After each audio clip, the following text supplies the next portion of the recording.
پاکستان میں گردوں کی غیر قانونی پیوند کاری کے لیے ایک بڑے نیٹ ورک کا انکشاف۔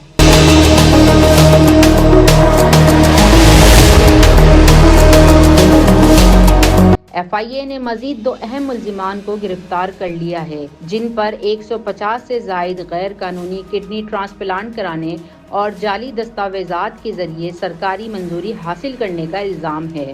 ایف آئی اے کے مطابق مرکزی ملزم شیر حسین کو حافظ آباد کے علاقے جلال پور بھٹیاں سے، جبکہ اس کے مبینہ ساتھی غلام عباس کو میاں چنوں سے گرفتار کیا گیا ہے۔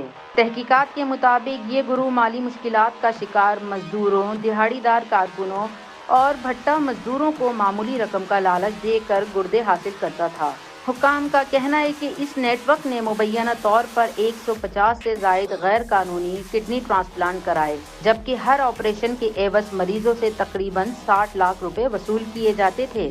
بعض کیسز میں یہ رقم 1 کروڑ روپے تک پہنچ جاتی تھی، جبکہ گروہ عطیہ کرنے والوں کو اس رقم کا صرف ایک چھوٹا سا حصہ دیا جاتا تھا۔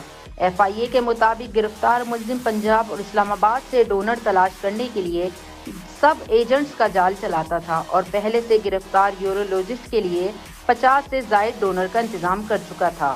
تحقیقات میں یہ بھی سامنے آیا ہے کہ انسانی اعضاء کی پیوند کاری کے لیے درکار سرکاری منظوری جعلی دستاویزات کے ذریعے حاصل کی جاتی تھی، جبکہ قانونی جانچ پڑتال کے مراحل کو نظر انداز کیا جاتا تھا۔ ایف آئی اے حکام کے مطابق یہ نیٹ ورک صرف پاکستانی شہریوں تک محدود نہیں تھا، بلکہ افغانستان، چین اور سعودی عرب سے آنے والے مریضوں کے لیے بھی مبینہ طور پر غیر قانونی گردوں کی پیوند کاری کا انتظام کرتا تھا۔